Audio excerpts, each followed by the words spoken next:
Welcome to Geer Talk. Talking gear. Brandon, we got a heck of a show today. We're back talking about Shure.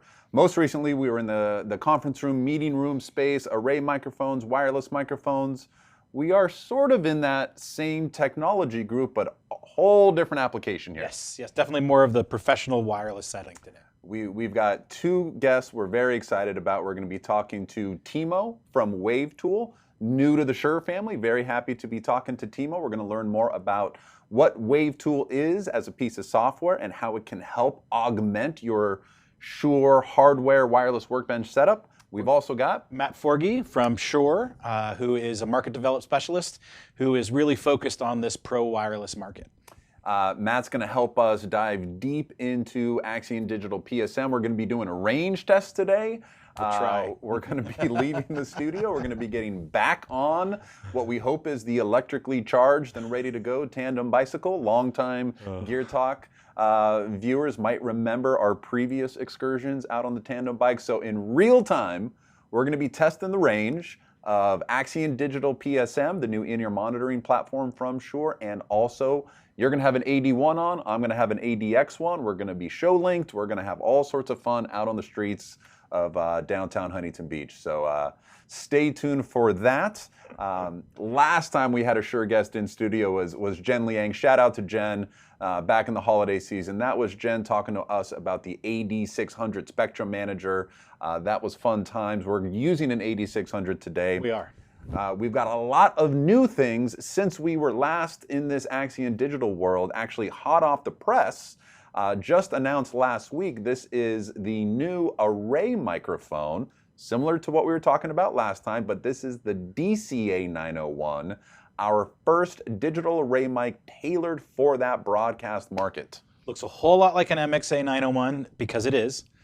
Just with a whole nother set of software inside of it to do different algorithms that are going to be particular to what we're looking for in long-range sports broadcast. Just announced, and Matt's got one with him, so we're going to be talking more about the DCA 901. You might have actually already heard the DCA 901. It's been out in the world, so Matt's going to give us some insight there into where you might have already been experiencing that Shure digital array mic quality in some of your broadcast events. Axient Digital, though, let's go. You might have noticed if you were perusing the Shure Axient Digital landing page on the website, right there in the middle of the rack, there's a new receiver. ANX4. This is the ANX4. It can actually work with ULXD or Axient Digital transmitters. We've got one here in studio. We're going to be talking more about that as well.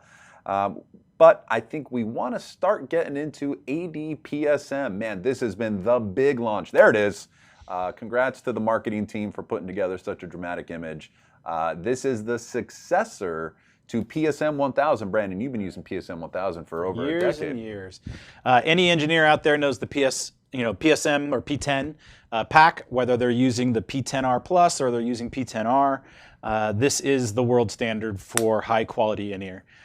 Every, at least musical artist on the road, their writer says P10 is what they're looking for. Trouble is the analog spectrum has gotten more and more crowded, and we're not able to get the higher demand of people asking for packs online. So we have left analog behind and have stepped into the Axient Digital world of PSM. For those dedicated analog users, we've got a little tip for you too. So we're moving to a new platform, but we've got some compatibility backwards with your analog pass. We're going to talk more about that. But when we say industry standard for PSM 1000, just to point out, we're going to pat ourselves or Shure on the back a little bit here.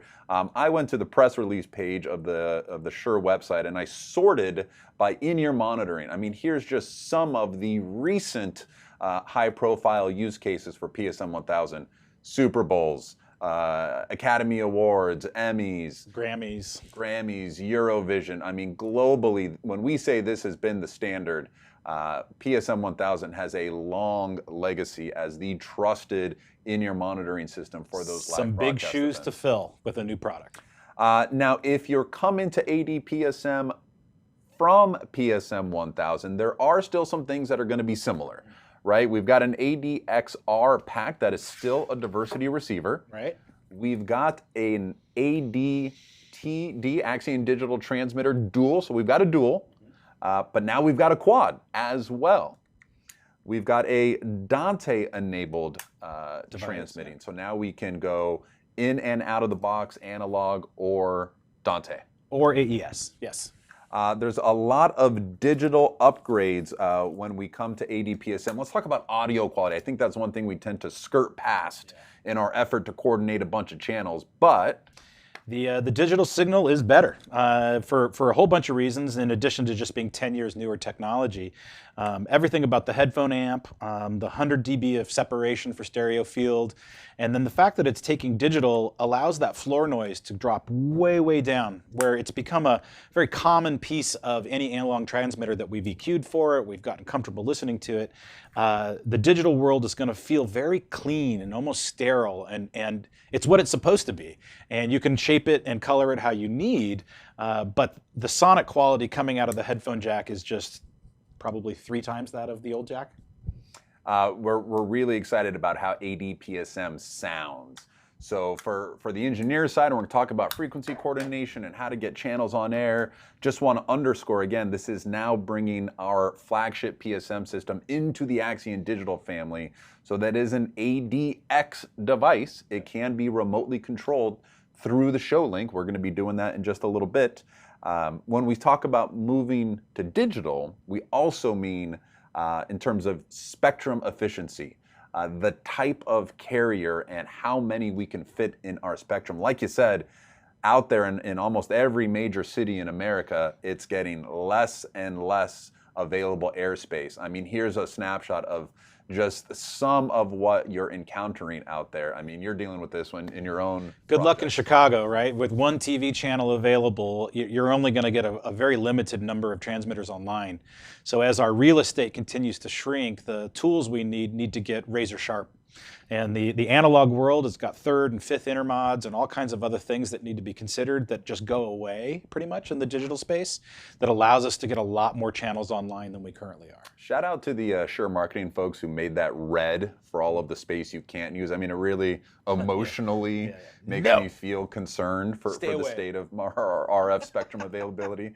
So yeah, if you've got 1 or 2 or 3 6 megahertz chunks to work with, now you've just got to fit more frequencies in less space. Tuning bandwidth, PSM 1000, 72 megahertz chunks. ADPSM, like Axient Digital, the full remaining UHF band. G57. G57 in our Shure world. So, but again, good news if you are really a fan of your P10R, your ADPSM transmitters have 3 operational modes. There are 3 styles of carrier. So here's another new feature for ADPSM. Going left to right here, analog. Yes, you can use your P10Rs with your Axient digital transmitters. Yes. So if you just want a Dante-enabled, wideband, you know, some of those other updates with an ADPSM transmitter, you can use all your P10R existing inventory. However, as we're pointing out here, you're going to get 9 channels, 9 stereo in your monitor channels on air in a 6 megahertz bandwidth using analog mode on ADPSM. I think it's an important distinction you just said. When we're talking about PSM, when we're talking about in-ears, every time you hear the word channel, we're meaning stereo channel.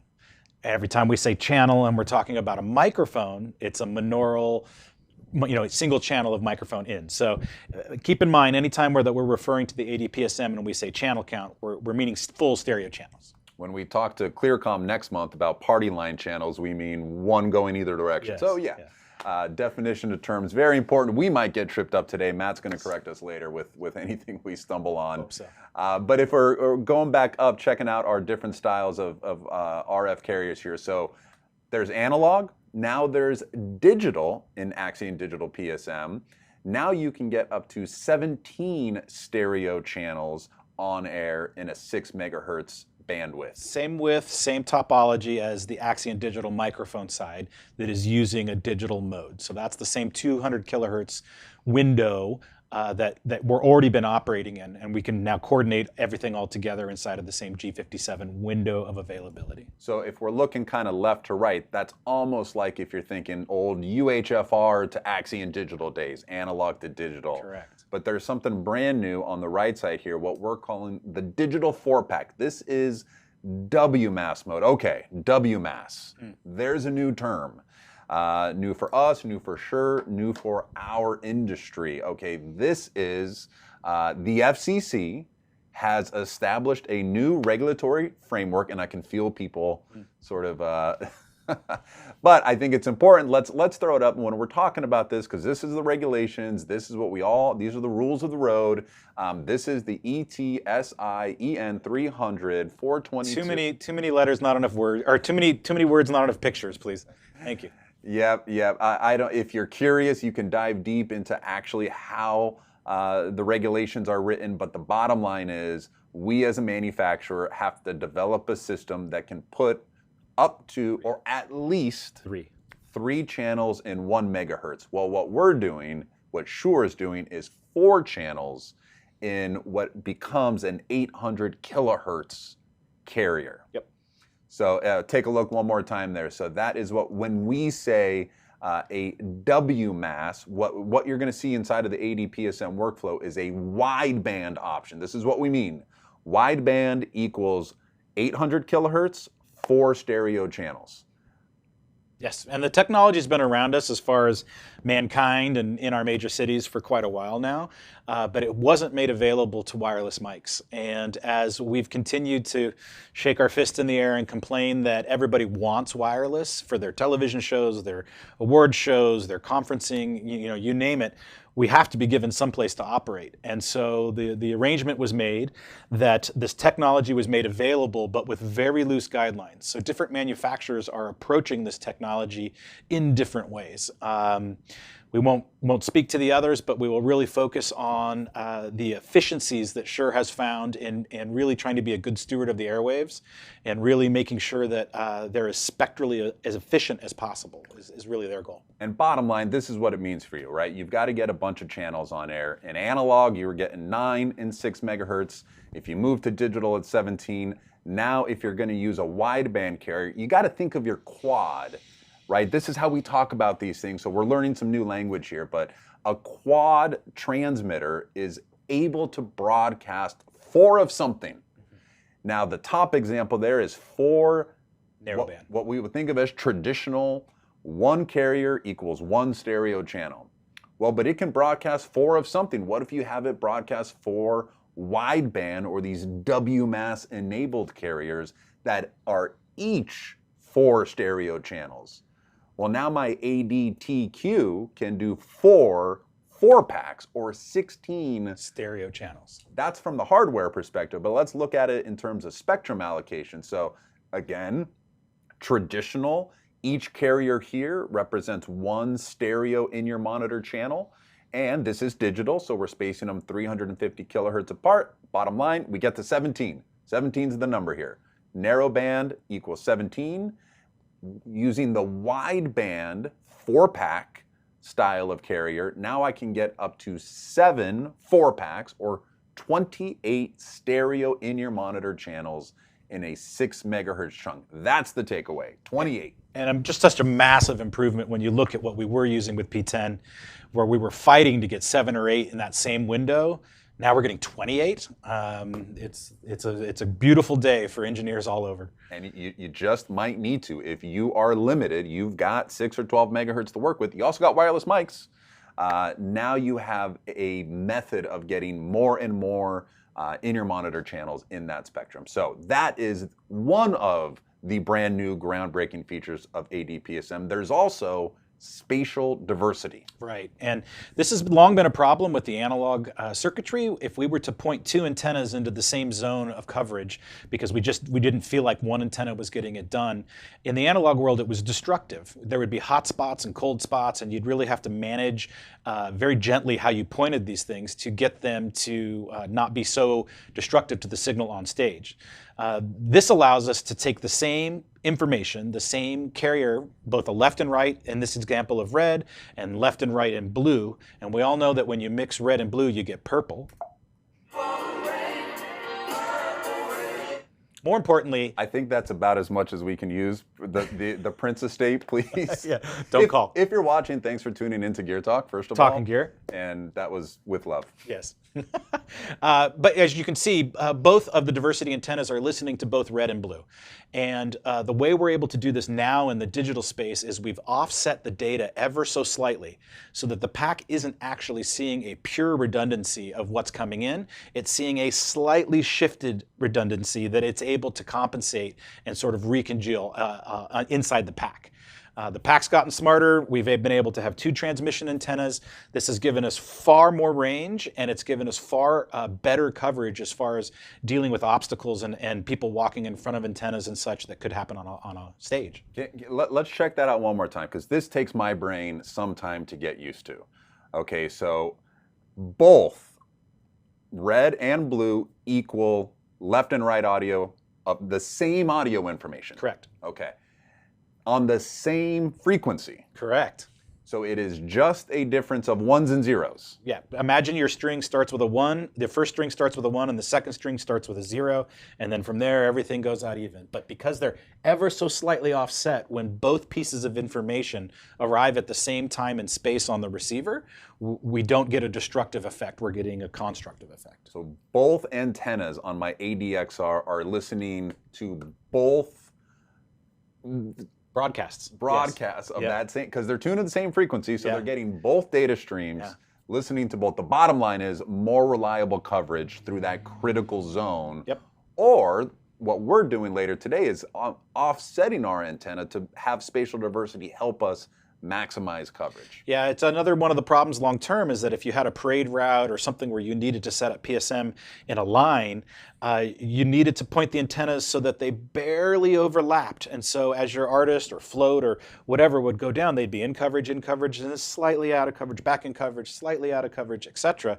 Now we're able to comfortably overlap them, and in addition to getting further range in between them, we can be much more loose with how we set up the antennas, knowing that there is going to be no dark zone in the middle. Constructive versus destructive. Correct. I think that's the key takeaway there. So we'll get a little bit into system configuration and how you have to plan channels and hardware, and you can use wideband carriers with spatial diversity. Yep. So you can use all the new features at once. So obviously a lot to talk about with ADPSM. I hope you can tell we're excited.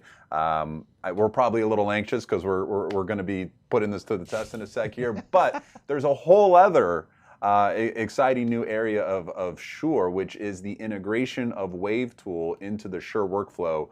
What do you think, Brandon? Should we throw it over? We should throw it over, but let me preface it with one thing to say that every A2 in America should pay attention to this, because for a very low investment, you give yourself the ability to carry around a PFL console on your phone or on an iPad or on a computer, where we've had all of these jerry-rigged things that we've put together through the years that allow us to surf Dante channels or surf outputs to know what mic is on and is the signal good. All of that's in the past now with Wavetool. Why don't you go ahead and introduce our guest? Timo Liski is the founder and developer of this product. He received some help from Shure along the way, and then eventually was acquired by Shure because they became so confident in the product. Timo, how are you today? Thank you for coming on Geer Talk. Timo, you there? Thanks for having me. It's a pleasure. Thank you. Timo, where does this interview find you today? Where are we talking to you from? I'm based in Finland, so bit of a different time zone, but anyway, Finland. We have a small software development office of Shure here in Finland, where we mainly do Wavetool, but also some other bits and pieces. So.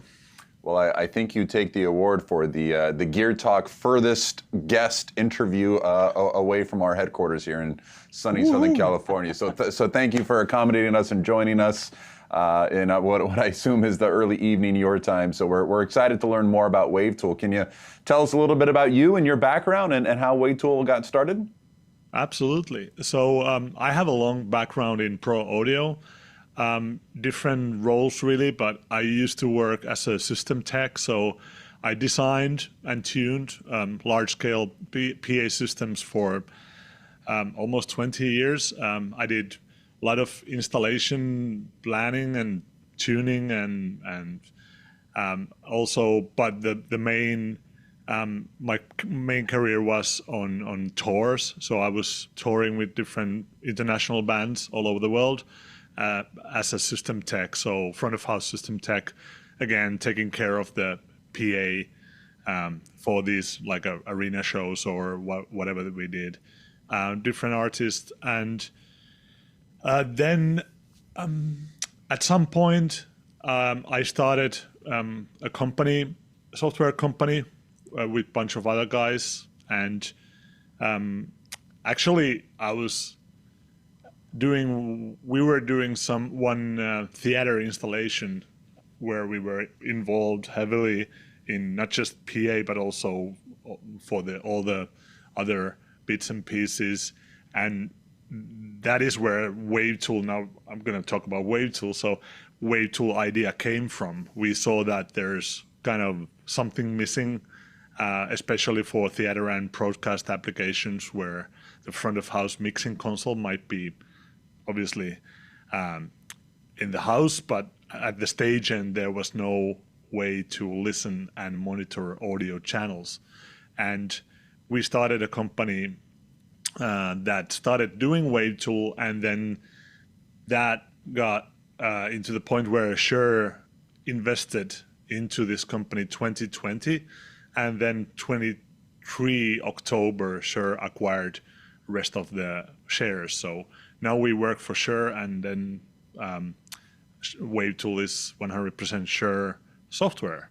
So that's kind of the short story of how I'm here at the moment. Very cool. Well, welcome to the family.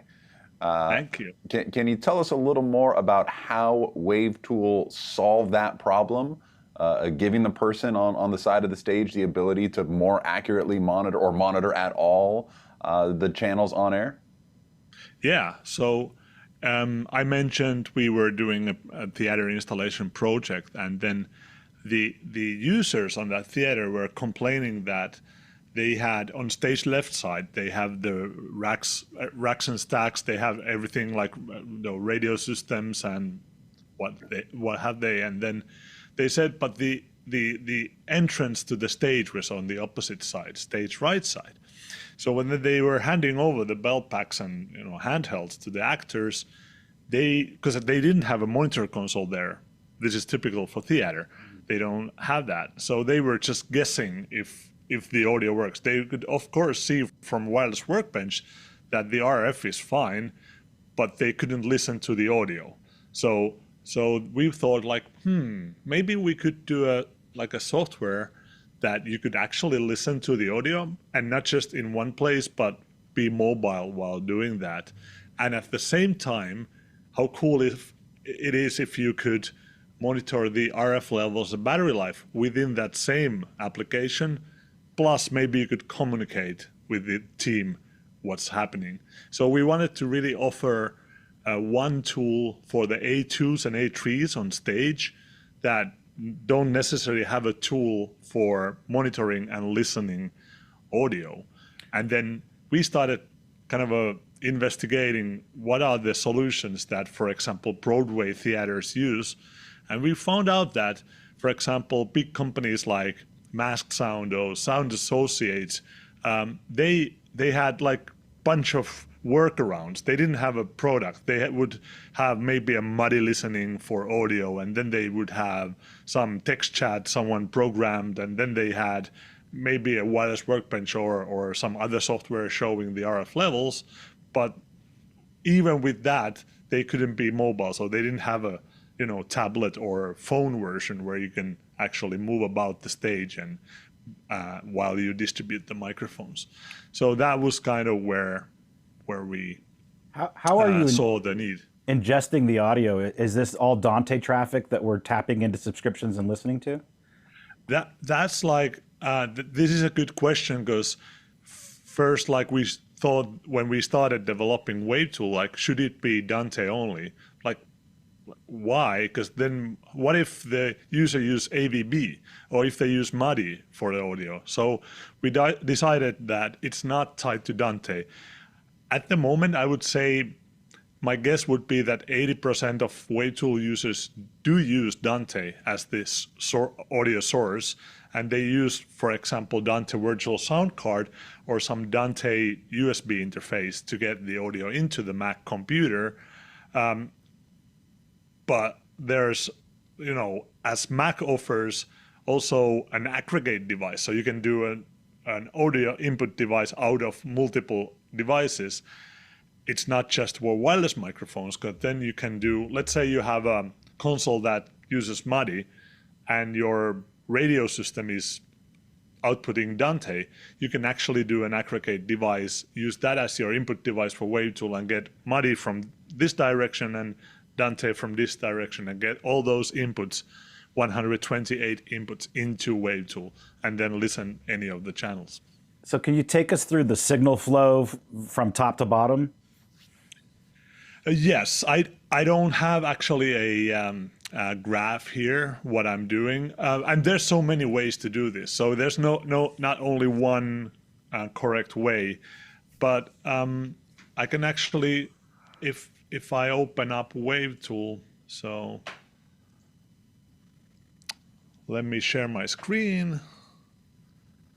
Brandon, this sounds like something you could have used 15 years ago when you were running performing arts. Yeah, lots of theater.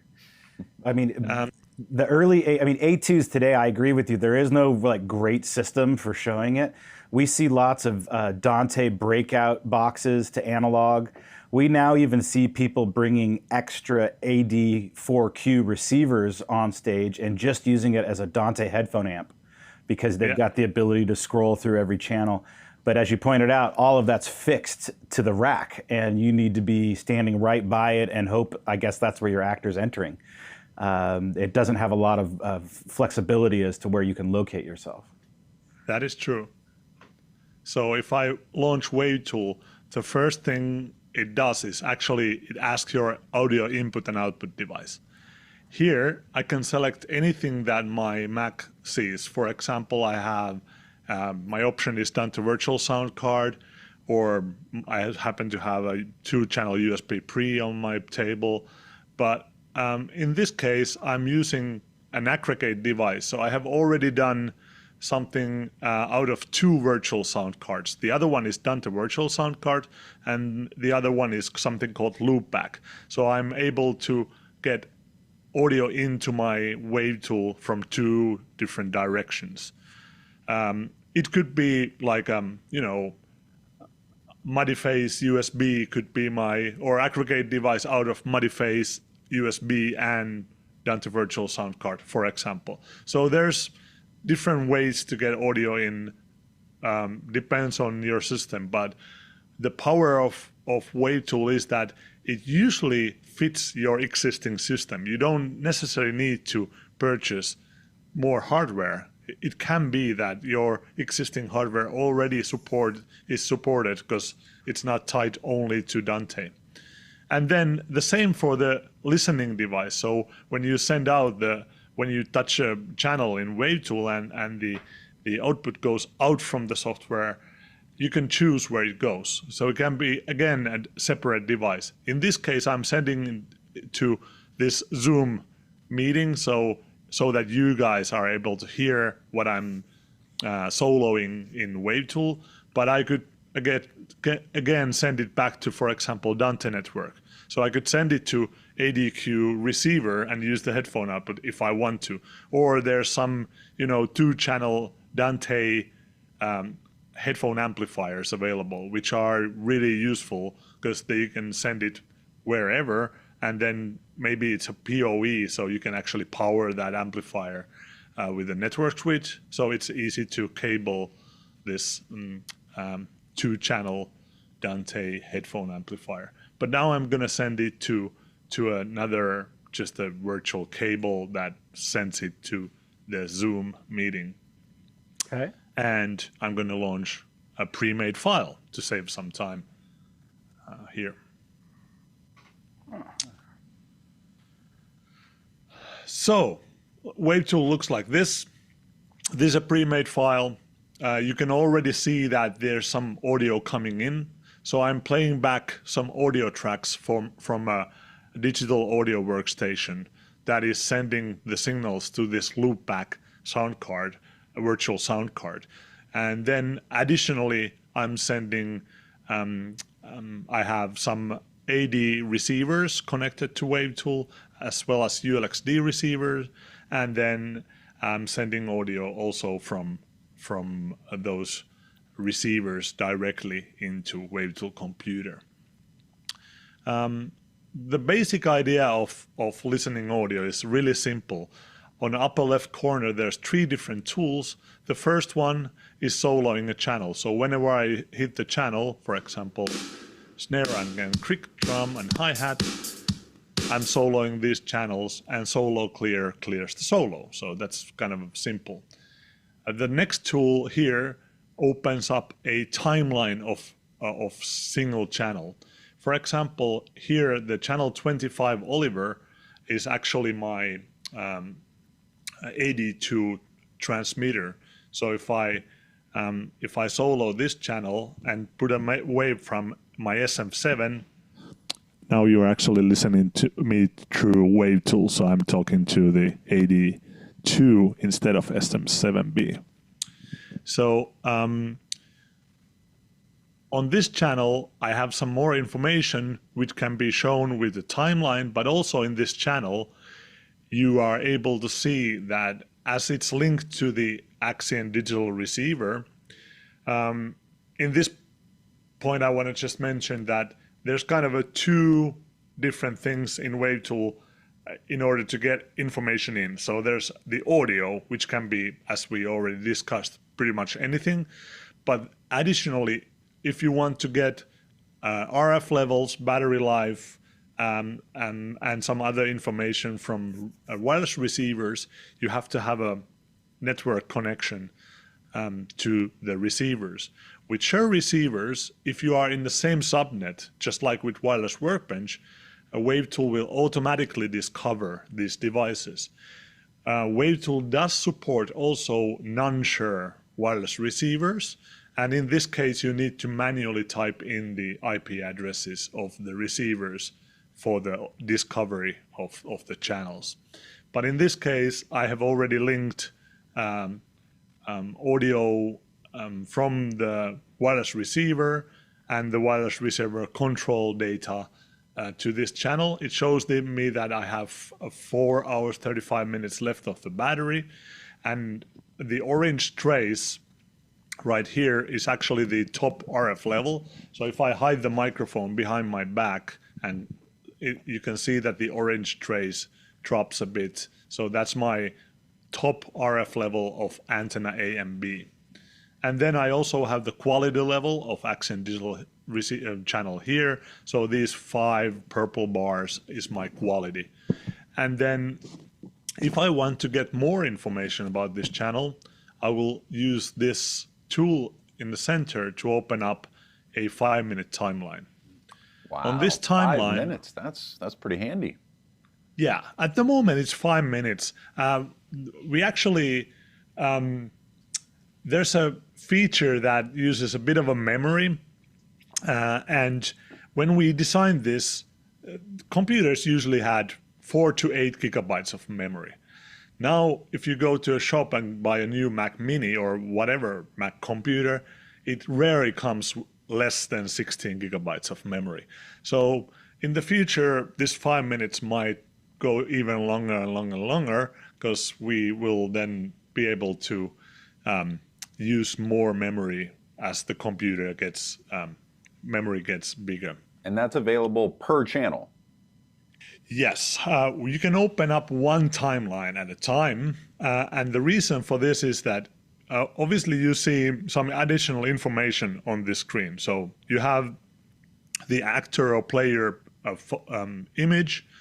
You have maybe name, a real name, role name. If it's a theater, it can be role name. There can be comments about placement of the microphone. Also, sometimes this image here or the picture here is close up or where the lav mic is placed, so that if the A2 is sick tomorrow and there's someone replacement, that person can, look at that picture. Oh, it needs to be exactly in this position to sound the same for the front of house.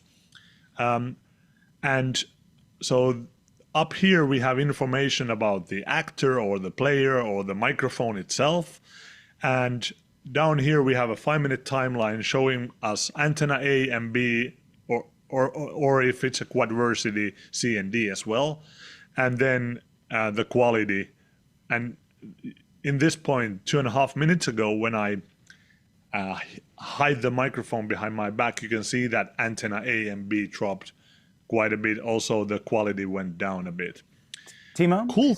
Yeah. I'm sorry to interrupt. Quick question, though. No worries. You had mentioned that we need to have the network connection from the receivers to get the data portion of the information feeding Wavetools. And then we had a second connection that was providing audio. If I was using a digital audio source, let's just say Dante from my Yamaha mixer or what have you, does that mean that the Mac computer actually has 2 network connections going into it simultaneously? Yes. Okay.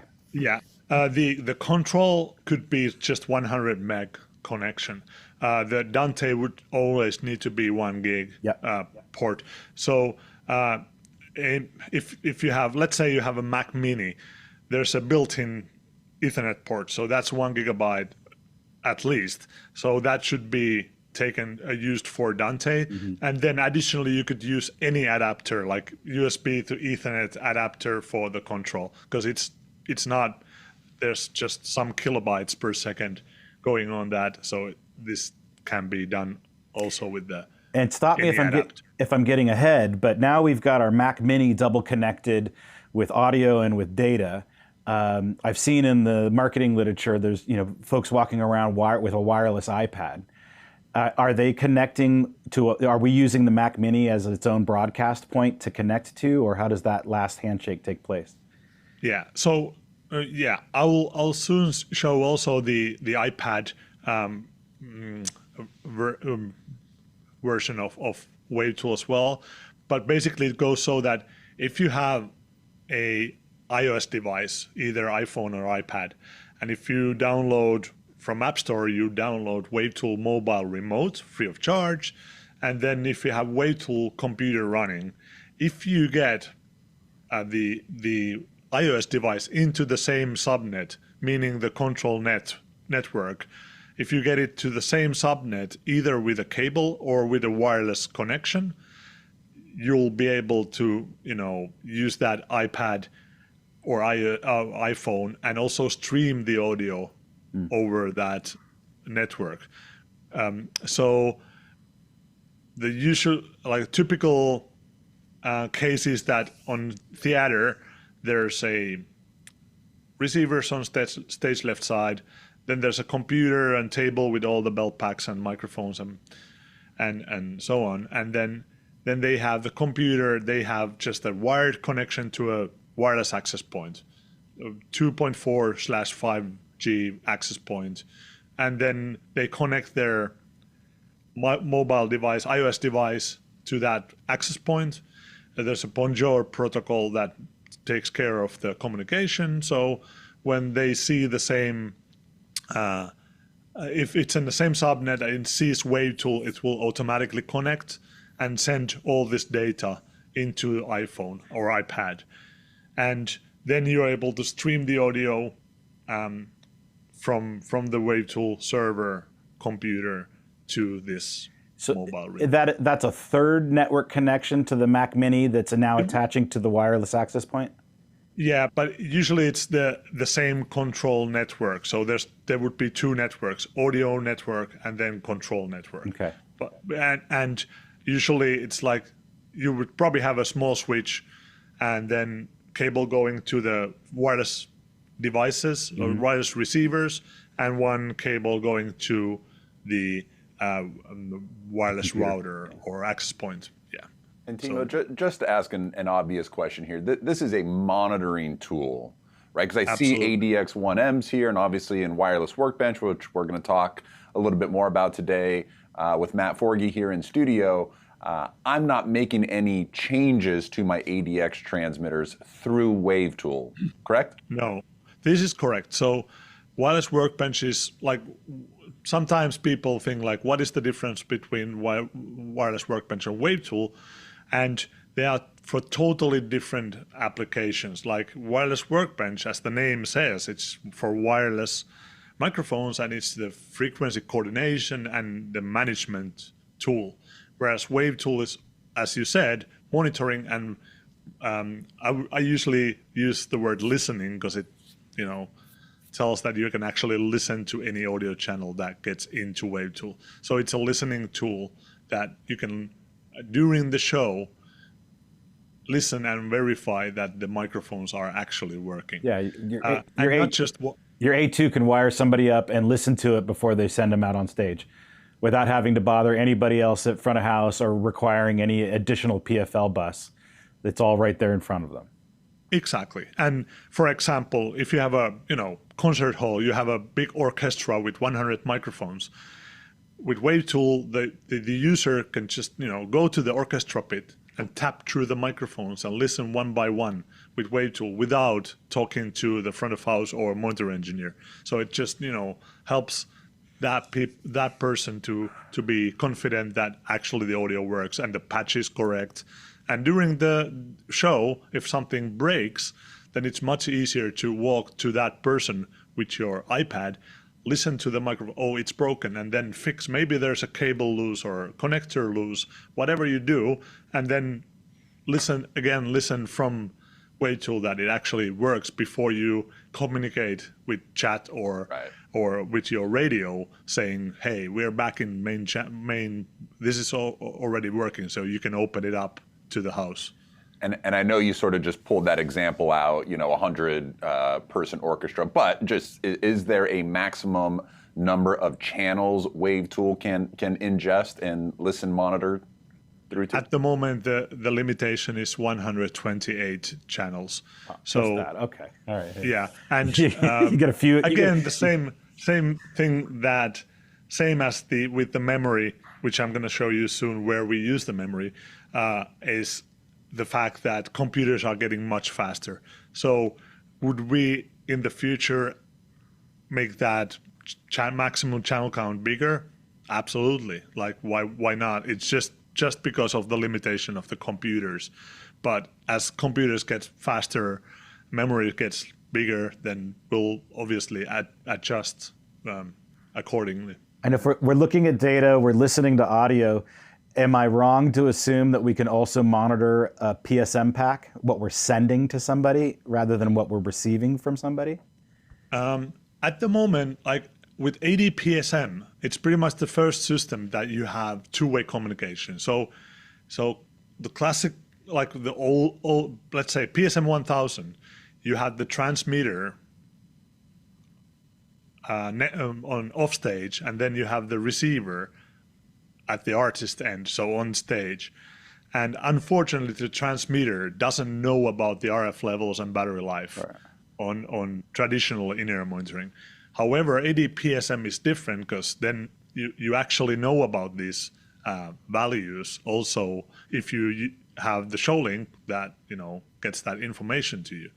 So at the moment, Wavetool doesn't support ADPSM yet, but we're obviously working to make that happen. So you could also send your in-ear mixes to Wavetool, so anyone can listen any in-ear mixes, not because they would like to sing or perform something, because there's some latency, but they would just listen what's going on, and they would see the battery life, they would see the RF level, so also they can listen inputs and outputs in the future. At the moment, with Wavetool, you actually listen the inputs.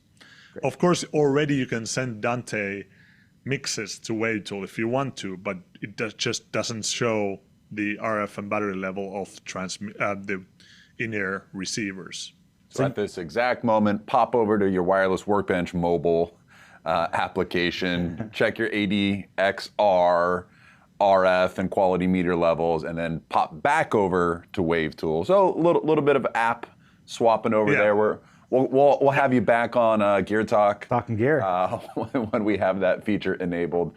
Timo, we appreciate your time here. I know we got to wrap up soon. What else do we absolutely need to know about how Wavetool works here? I'm just going to show one feature that's pretty cool that nothing else pretty doesn't do like Wavetool does. For example, if I talk to the microphone here, and you can see on the timeline what's going on here. We use memory to record every channel. So if something strange happens for the microphone, I can go back in time and listen what just happened. So now if I click on the timeline and stop talking, if I talk to the microphone here. That's cool. And you can see on the timeline. So I'm able to, it's called instant replay. I can go back in 5 minutes with each channel and, check what just happened. That's a big deal. This whole time you've been saying record, I've been assuming recording data. You've actually been recording 5 minutes of audio per channel that we can go back. That's super cool. Exactly. Also, I have another microphone here. There's a algorithm called SCP that detects unnatural audio signals. So if you have a microdot connector or broken cable on your lav mic, or if I just do this, I can see that on channel 26 there's a SCP alert, and then I don't know what that was, but I know that it was this channel. Imagine having 60 channels of violins with miniature microphones. Something goes wrong. Which one was it? So you can immediately see the channel, and then you can go back in time, click on the timeline. Or if I just do this, so okay, that was so my cool. problem here. And I'm just gonna quickly bring in. That was a great demo for any of our Geer Talk Talking gear listeners at home with headphones on who might have been multitasking. I feel like we just got their attention again. Yeah. They just woke up. So this is my iPad. I'm just gonna show you that it looks exactly the same as the Wavetool behind it, but it does have a stream button here. So if I push this button, it starts streaming the audio, and then if I click on any channels here, I'm also streaming now wirelessly the audio to my iPad. So very cool. This is, and last one more thing on the iPad. If I swipe on the iPad screen right, it takes me to the chat window, and the same time I can open up There should be one that says Ninu. I'm gonna open up a chat window from my Mac computer. So now I'm just gonna say that I can either type in text or you can use pre-made macros. So maybe there was a problem with channel blah blah blah, and then the iPad user fixes the problem, listens to it, and then maybe says, I'm on it, and then says, now it's done, maybe coffee. So it's easy way. Obviously, you can type in text, but you can use these macros to quickly chat about what's going on. So this is something that I wanted to show that everyone, there can be... You fix it, piss off, later, I'm on break. This was your chance to put a Finnish curse or something in here. Yes. No, it's clear you have a background in solving these practical problems from a life of encountering these real problems. These are all great solutions. Oh yeah, there you go. You got one. And I love that the alert that you just showed us. Workbench is always looking at the quality of the RF, but not monitoring the actual audio content. So this is an extra set of ears across every channel. I think that's brilliant, absolutely brilliant, that you can discover what could potentially be nothing, but you still want to know what the noise came from when you hear a big clang or something that's non-natural audio. That's a brilliant step. In the same way, I can't imagine not having Workbench. Yeah. Seeing this now, I'm wondering, oh, why wouldn't you have? Yeah. Timo, this has been a great, I think, probably overview, medium level deep dive, because it feels like there's probably more we could chat with you about, but we very much appreciate your time today. Thank you very much for giving this time, and it's always nice to talk with you guys and about Wavetool as well. Yeah, so keep up the great development. It's an exciting product. I see why it caught Shure's eye and why they chose to invest, and I look forward to setting it up on my next gig. I want to experience it for myself. Awesome. Sounds good. Thank you, Timo. Take care. Thank you. Bye-bye. Wow, that was, I think, pleasantly surprised. Yeah. Really excited to learn more about Wavetool, excited to start playing with it ourselves. So glad we did that, and yet there's more. We've got even more going on, and now we're excited to bring, thanks for coming in studio, Matt Forgy from Shure Market Development here with us. Thanks, Matt. Thanks for having me, guys. Yeah, happy to be here. Absolutely. Well, let's get to the new thing, the latest, the greatest. So we're going to get to the range test and all of those ADPSM things, but DCA 901, it's brand new. What do we need to know? Yes. So we have our new DCA 901 planar array microphone. This is a steerable array microphone that's designed for broadcast. So as you guys mentioned before, we have similar technology in some of our conferencing products. We're taking that similar hardware and bringing it into a dedicated broadcast realm for the first time. So this has 8 steerable lobes built in that you can sort of tune and steer to where you need to pick up the sound or reject the sound in a broadcast environment.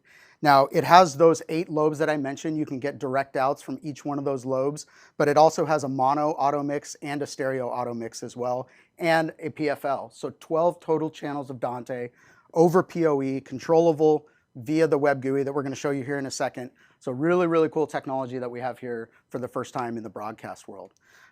If we look under the hood a little bit, and we can see here on our web GUI that we're going to have, when you first bring it up in the web GUI, it's all IP controlled. Like I said, you're going to have your 8 steerable lobes here that you can move around and tune and extend. And then you have a back view, a reverse view on the left. And then you have either a front view or a side view here on the right.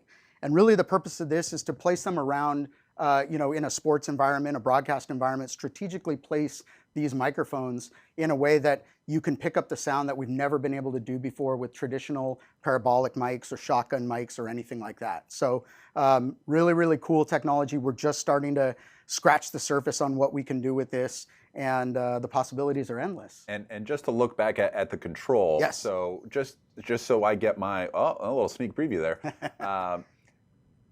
On the left, we're looking top down. On the left, we're looking from the back. So if you can see right here, it's a little small. I'm thinking conference room. Yeah, exactly. From so the back, okay. We're going to look at this from a whole new perspective, right? So right now we're looking at it from the back, and these are our top left and right lobes, all the way down here to the bottom.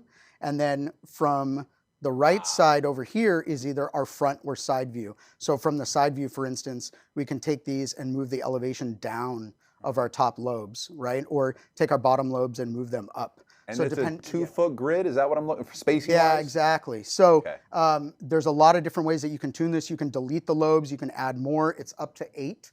But within that span of 8 lobes, you can do whatever you want with those 8. Deploy as needed. Exactly, yes. And because you can be surgical deploying them, you could take a couple and point it towards a sound you don't want, and take a couple of lobes and point them towards the sound you want, and then allow sort of a mix minus of sorts to... Correct. Yeah, so you can, if you have sort of a, let's say a noisy fan, an obnoxious fan in the audience, you can steer your lobes away from that person in the audience towards the action that you want to pick up on the field, on the court. And we've never really had that ability before without an A2 running out to the court and physically moving that microphone away. Now we're able to do that remotely. The A1 has that control in the truck, in the broadcast booth, to be able to steer that where it needs to go without having to bother an A2 and make them run out there and move the microphone physically. And that's real time. Like what we saw you doing in the control interface, that would be happening to that Dante channel. It's all happening in real time.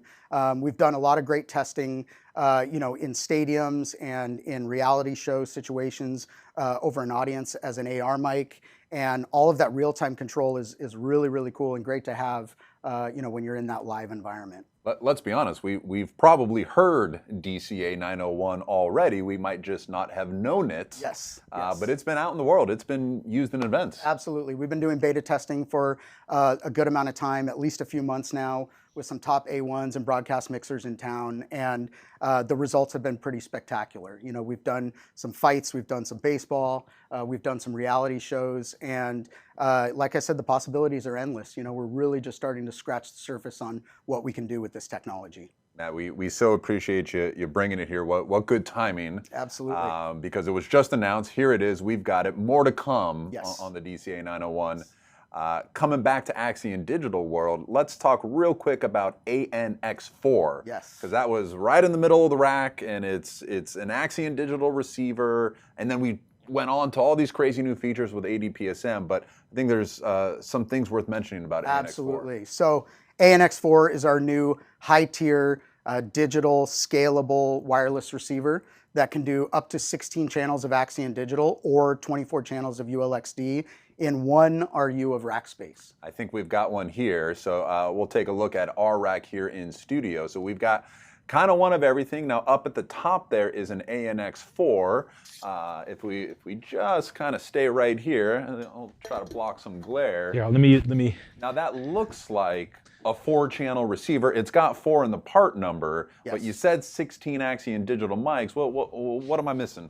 Yeah, so this is a licensable box, right? So when you buy the box, it comes empty, and then you buy a channel license for every channel that you need to have on the box of receive. So you can have anywhere from 1 channel all the way up to 24 channels of ULXD on the box. Perpetual channel, subscription channel? They are perpetual channels. So you buy them once, they live on there forever. You never have to take them off, or you never have to touch the internet again as far as managing those licenses go. It doesn't have to reinitialize the subscription or anything like that, re-verify. It'll never time out or expire. So you buy it once, it lives on there forever. I saw you hesitate for a fraction of a second because you said you never have to take them off. Yes.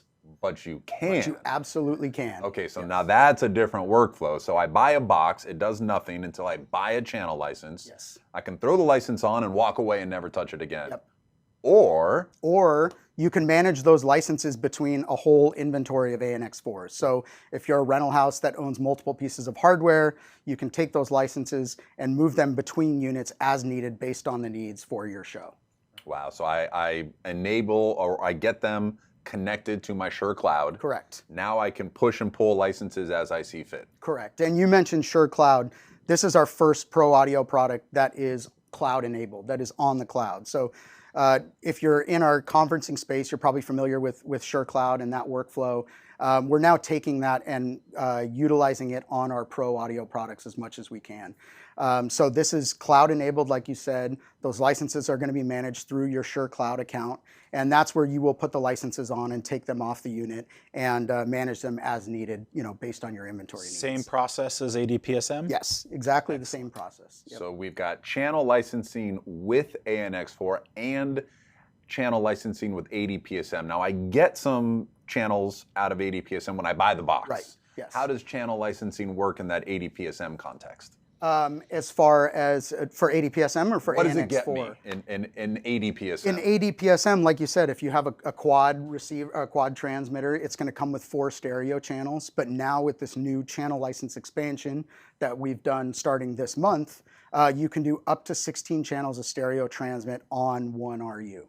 So between ANX4 and ADPSM, if you've got them fully licensed out, fully loaded, you can do 16 channels of mics and 16 channels of stereo ears in 2 RU of rack space, which is pretty cool. Can I pull them on and off on an ADPSM yes, the same absolutely. way? Yep.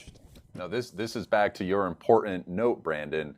a channel license for ANX4 equals 1 wireless mic per channel. Right. A channel license on ADPSM equals 2 channels. Yes. 2 channels of Exactly. audio. Stereo. Yes. So really, I'm licensing my ADPSM transmitter to be capable of managing more audio channels. Right.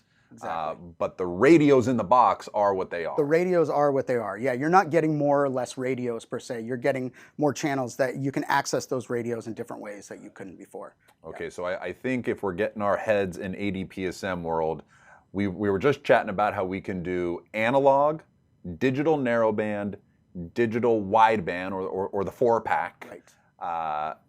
And I'm going to need some channel licenses. There's never a reason to purchase a channel license and use analog and use narrowband. Is that fair to say? That could be fair to say, yeah. Now, if you're doing channel license expansion, say you want to fully load out a quad transmitter, so you have 16 channels of transmit, those are all going to be 4-channel wideband WMAS carriers, right? Because you don't have the ability to add more output ports, more BNCs to the back of your transmitter. So in order to use that license expansion, you're going to be using that WMAS 4-channel mode in order to utilize all of that. Okay, so we've got style of carrier, we've got spatial diversity, yes or no. We wrap these all up into a thing called an operational preset. Yes. How should we be thinking about which operational preset do I use? That is a great question. And that is probably, as a support person, that is probably the #1 question that I get, you know? And really what it comes down to is, what are the needs of your show, right? Everybody's needs for their show are a little bit different. Is it a small show? Is it a large show? Is it a stadium tour? Is it a small little theater out in the middle of nowhere? You know, it really just kind of depends on what your needs are, you know? One of the things I ask about a lot are, what's your channel count? You know, is it 4 channels? Is it 16 channels? What are your hardware space limitations? Do you have weight limitations or anything like that, right? That are going to dictate how many channels you want to have per box. And then the other big thing is, like, what's the size of your venue? You know, if you're doing a stadium, you're really going to want to optimize your system for transmit power versus if you're doing a small venue, maybe you're not quite as worried about what the transmit power is, what that limitation is for your system. Sure, you also might be city dependent, where one city's got plenty of room for you to lay out narrowband, but the next city may not, and so you need to be operating more efficiently and taking advantage of wideband. Absolutely. Yeah, from a coordination standpoint, the 3 modes or the operational presets you talked about really give you the most amount of flexibility for coordinating in different environments. You know, it's not really one tool to rule them all. Between analog and digital narrowband and WMAS, you have all the tools you need to fit into any RF spectrum that you might have to. So if you're in a really crowded environment, but you have, say you have a lot of channels, right? And you have a one clean 6 meg TV station that you can use that 4-channel WMAS carrier to squeeze all your channels into that 6 meg TV station, right? But what if you don't have a clean 6 meg TV station? What if you're at a festival and, you know, the holes you need to squeeze into are spread out all the way across the spectrum? There might not be an 800 kilohertz carrier space that you can utilize in that spectrum. That's when digital narrowband is going to come into play, right? So you can take that more narrow 200 kilohertz carrier and slice and dice your way all the way across the spectrum to get the amount of channels that you need. Best practice, still scan first. Of course. Scan tells you what you're dealing with, right? Maybe you've got flexibility, maybe you don't with narrowband, 4-pack, WMAS. Sure. Antenna placement, maybe you have control of that, maybe you don't. Correct. Of course, antenna placement and then where the talent is going to affect your range. Right. So that probably gets us into, what operational preset do I use considering the power I need? Right. What is my output power potential in ADPSM? Again, it depends, right? So every mode is going to have a different output power limitation. So the FCC limits the amount of output power, transmit power that we can have per box. It's not on a per channel basis, it's on a per box basis. So if we look at, you know, whether we're on duals or quads, we're gonna get a little bit more transmit power out of a dual because we're dividing it by 2 channels instead of dividing it by 4. Similarly, we have an operational preset called with internal combining. If you're internally combining more channels, you're going to have less transmit power per channel because you're putting more transmit channels into that box with the same amount of that same output power limitation. So it's just divided. The more channels you use, the more you divide, the less power per channel. Exactly. Yeah. So if I can do internal combining. Yes. And now we have a dedicated, within the ADPSM family, external combiner, the AD8C. I think we've got a picture, or we've got one installed in our rack here. We're really trying to make use of the camera that's pointing at the rack. So there, yeah, there's the AD8C. Now that looks like we've got two 4-to-1 options, or it can be an 8-to-1 option. Right. So might be an occasion where internal combining makes sense. Yes, it might cost me some transmit power, but if I don't need an extreme amount of distance, maybe I have one less component in the rack. Right. How does the AD8C help us? The AD8C will help you by allowing you to not internally combine and maximize your transmit power per channel, right? So if we think about that limitation that the FCC puts on every box, if we have to do internal combining on everything because we don't have an AD8C, we're going to limit our transmit power per channel. But if we have an AD8C at our disposal, we'll be able to set max transmit power and utilize all those individual RF carriers to their maximum potential, and then combine that into one antenna using the AD8C, as that external combiner. And that's from a power perspective, which is great, but we also can't ignore that we might just need it to be a combiner, right? If you have multiple units that you're trying to transmit and you only want to go out a single pair or a single antenna, the only way to do that is to hop into a combiner. Right. This is an important place to maybe mention that existing combiners from Shure or any other manufacturer are not compliant or not going to work well with this new ADPSM product. That is why the new combiner has become available. It's just simply takes a lot more power and has some smarts going back and forth between the transmitter and the antenna. So just be aware that as you buy multiples of these ADPSM units, don't reach for your existing combiners. The old 821s and 421s are only good for P10, P9, and P300. Correct. This is a smart passive combiner. So one of the really cool things that it does is it will actually communicate needed makeup gain between the transmitters. So if it's detecting, let's say, 3 dB of loss coming into it from one of your transmit channels, it will actually communicate that with the transmitter, and the transmitter can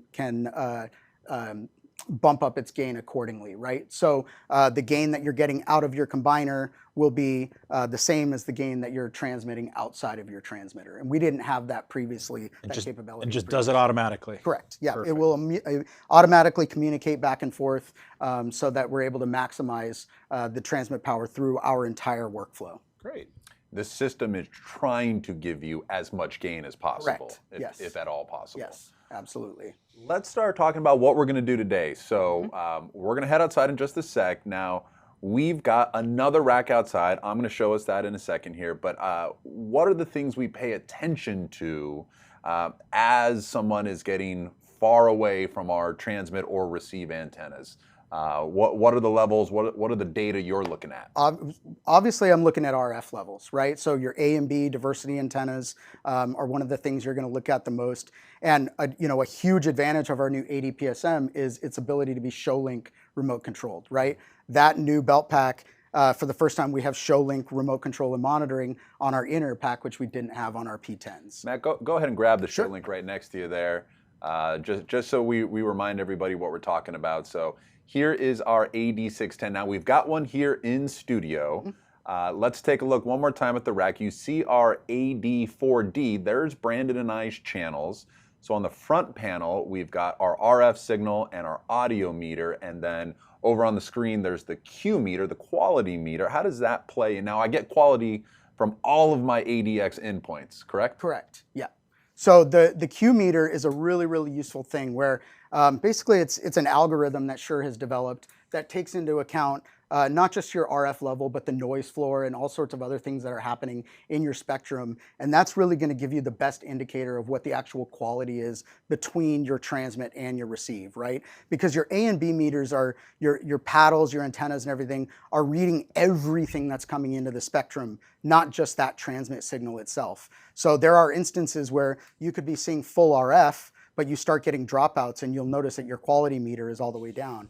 If you just had RF meters, you wouldn't be seeing the full picture of why you're starting to get dropouts. So that Q meter is something that has been really handy. It's been a really great development, and now we have it for the first time on our in-ear packs. And it really just gives us a level of monitoring for our talent that we've never had before, right? As a monitor engineer, we didn't have the capability to see and visualize what the people were experiencing on stage. And now we have it for the first time. The other really nice thing that I know that, we want to get these packs out of sight as much as possible without interrupting the antennas. But I mean, for anyone that's ever been on an onstage audio guide and you've had to run out on stage and re-plug in somebody's headphones, or they keep saying it's not loud enough and it's because they've turned down their volume knob, or somehow there's operator error between the artist and the pack, we now remotely can tell if the jack has come loose or if the cable's unplugged. We can remotely set the volume of the device. We can remotely lock the volume of the device. We can lock it with a small range to give the artist maybe plus 3 dB or minus 3 dB, but we don't want to give them the full range to swing. Tons of improvements to keep technicians all through off Workbench. Stage. Right. All available on every ADXR. Now, one show link can manage how many ADX devices? It's up to 24. Okay. So 24 devices at one time for one AD610. So yeah, like you said, I mean, you can monitor volume and battery and whether they unplug their headphones. So imagine the troubleshooting that helps you with, that we've all dealt with in the field, Yeah, right? you get an artist that goes, I can't hear, and you're like, Yeah, let's be honest. We're talking about blaming the artist instead of them blaming us. yeah, right? exactly. We've stacked the deck in our favor all of a Sure, sudden. sure. The other interesting thing too, you mentioned the volume control on the pack, and it's been really interesting to see monitor engineers have that visibility for the first time. So if you see that your artist is pinning their volume to 10 all the time, maybe you need to adjust something with the gain structure in your console to give them a little bit more headroom to be able to turn that volume down. And just seeing that, having that visibility into what they're dealing with on stage is something that's really been a game changer for a lot of RF techs and monitor engineers. It's also consistency, right? Yeah. You used to go, okay, Brandon wants his pack at 2 o'clock and Ross needs his pack at 1 o'clock. Yes. And all that's gone now because there's an actual number that's associated to the gain output. Right. Then you can say, no, Brandon's a 5.5 and Ross is a 6.5. Yes, exactly. All right, so Brandon, I'm going to go get prepared. Why don't you tell us a little bit about the journey we're going to take here? Excellent. Let's see, where are we? Where are we going? Okay, so first antenna pair is right in front of our studio/office here. And our goal is in this range demonstration, range test, right, is we're going to hop on the bike and we're going to start riding down the street. And when you mention them as blocks, it doesn't sound like a ton, that we're only going to try to go 3 blocks or so. But as you can tell, it's anywhere from 1,000 to 1,500 feet by the time we get to the end of that last block. Yeah, these are big blocks. They're not small blocks.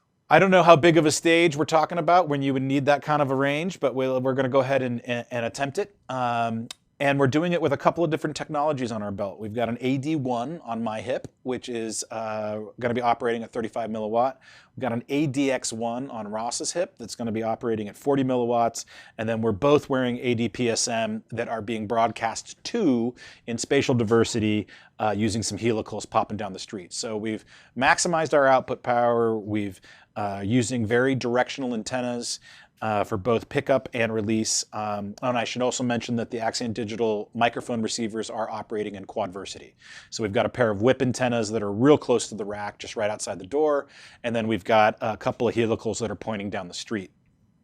And the idea here is that we wanted to be able to seamlessly step from being in this studio to going outside. So we've double registered and double synced our packs to both sets of receivers and both sets of transmitters. This, along with Dante copying, has allowed us to seamlessly, as you just saw Ross, stand up, kind of walk outside, not having to make any adjustments to his mic or his ear pack, and now has the ability to sort of join the network. The only thing that we have tying us from inside to outside is a single category cable. And that single category cable is bringing all of our show link information, it's bringing all of our RF information, and it's also bringing our Dante audio to and from. That said, I better punch this in so I can hear Ross. Ross, are you out there near the rack? I think he turned his mic off. Oh, that'll happen. Yep. Okay, there we go. Can you hear me? Yeah. You want to go ahead and give us a show of beautiful Huntington Beach here, and Hey, Matt. And go ahead and Guys? Yeah, show us the rack. If I'm live, let me know. Can you hear me? Now do you hear me? I'm in the room, but am I going to your ears? I don't hear myself in my own ears, which is interesting. All right, show us the rack. Justin, yell at him to show us the rack while we figure out this audio. Use the old analog. How about me, Ross? Can you hear me? Hey, Matt. Oh, There hey, we Ross go. has me. I have Matt, but I don't have myself. And Matt, am I live on the internet? Yes, Reached sir. your time limit for today, I Yeah. guess. Oh. Okay. Yeah, go ahead and show us the rack. There we go. Go ahead and show us the rack there, Ross, and I will get moving. Okay, we're outdoors. Thanks to DB Technologies for use of the pop-up. We've got our 8600, our 84Q, one ADTQ, and a show link. Actually, down the street a little bit, we're going to pass by my 2012 Prius and a farm of helical antennas. There's the tandem bicycle. There's Christian from Audio Gear catching some B-roll. There's Brandon. Hopefully the bike is charged. Matt, you still hear me? Yep, I'm here. Can you hear me? Yes, sir. Okay. There we go. All Tell right. my wife and kids I love them. We're going to wait for a break in the traffic here. Okay. All right. So we're leaving Geer Tech headquarters. You guys are looking good. I got full RF, full Q meter, ready to go. Awesome. First Okay. stop will be at the antenna farm here. Yeah, so now we're about 150 feet away from the rack, and here are our helicals, and we've got our transmit receive, and we got another show link. That's what you see up there. So Matt is monitoring us in the studio. He should have control of our ADX packs. If he should he like to mess with us a little bit. Matt, please don't. I'll try not to. We're gonna go a couple hundred feet down the road. Okay. Here we go. There's Brandon, there's me. And we're off. There's no traffic. We're in beautiful Huntington Beach. Hey, be safe out there, guys. Watch for cars. All right, we'll go mid this block here. Okay, so Windy out there. That's all right. Still looking good. I got full Q. So this is probably about 750 feet. yeah, we are down at Pecan and 17th. Yep. All right, we'll keep heading towards the 1,000-foot mark. Your ADPSM looks great. Your mic's starting to get a little low on the Q and the RF, but your ADPSM still has full RF and almost full Q. Well, we hear you Yeah. well. All right, we are now 1,000 feet away, and I can tell mine is dropping out.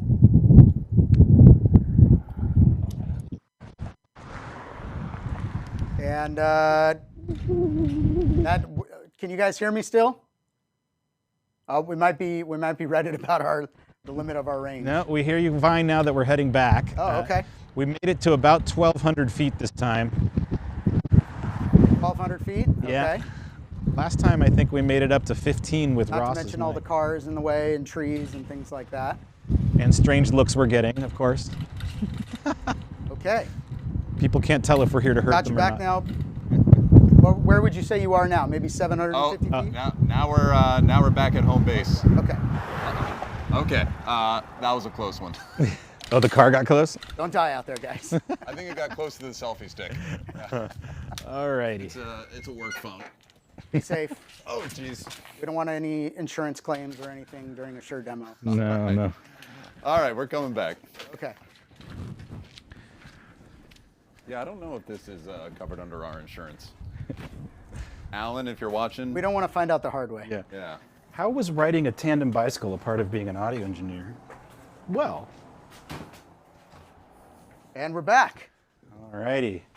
Hey, all right. Come into our little spot here. So what did we say that was? About 1,200 feet, maybe, before we really started Breaking up, breaking up? Yeah, 1,200 feet. It's not worth letting everybody hear us just fall to pieces, so we might as well. No. Now, and we should say that everything was on high power, right? We had our transmitters were all set to high power. So 35 milliwatts in your case on an 81, 40 milliwatts in your case on an ADX1.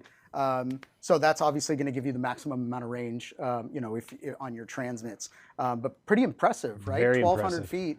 And that feels a little short because as we did our test run earlier, we made it to 1,500 with the ADX1 transmit, and the PSM seems like it will just keep going and going and going. I think what happened is when we tested this morning, there were less cars on the curb. Yeah. And we put our helicals, and I think some more cars got in the way. Yeah, metal and RF are not friends. Yep. Yeah. There's nothing we can do about physics, right? I mean, if we got to shoot through, 2 blocks worth of cars, there's not a lot we can do about that. Stay tuned for a more controlled demo. We've got, things we can't get into today are like point-to-point audio with an ADPSM transmit to an Axient digital receiver. There's just more coming in this world. Shure's not done yet. It's the 100-year anniversary. There's been a blitz of new things, as everyone can see, and there is still more coming.